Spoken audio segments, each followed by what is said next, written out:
खडकी डोंगरगाव येथील नरभक्षक बिबट्याला जेरबंद करण्यासाठी वन विभागाचे टीम ऑपरेशन सुरू. खडकी डोंगरगाव येथील नरभक्षक बिबट्या 24 तास उलटल्यानंतरही मोकाट बिबट्याला जेरबंद करण्यासाठी तारेवरची कसरत सुरू आहे. वन विभागाच्या वतीने 4 पिंजरे वेगवेगळ्या ठिकाणी लावण्यात आले. खडकी डोंगरगाव येथील गावकऱ्यांचा आक्रोश पाहता SCF विजय धांडे व DFO प्रीतमसिंह कुडापे घटनास्थळी आले. त्यांनी तात्काळ बिबट्याला पकडण्यासाठी 4 पिंजरे लावण्यात आले. 3 पिंजरे खडकी पहाडीवर लावण्यात आले तर 1 पिंजरा लेंडीटोला येथे लावण्यात आला. 3 चंबूंना प्राचारण करण्यात आले. नवेगाव नागझिरा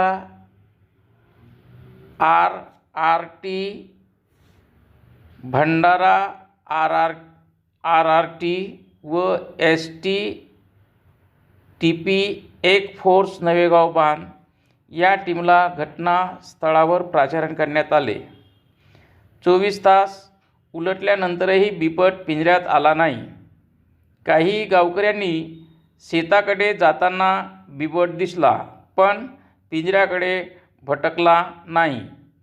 त्यासाठी आता ड्रोनच्या माध्यमातून बिबट्यावर लक्ष केंद्रित केला आहे व कृत्रिम गोठा जंगलामध्ये बनवण्यात येणार आहे, असे वन परिक्षेत्र अधिकारी रवी कमल भगत यांनी सांगितले. आता बिबट्याचा लोकेशन हा बुचाटोला, रुस्तमपूर व खडकी या परिसरात आहे. फक्त तो 3 ते 4 किमी अंतरामध्येच वावरतो.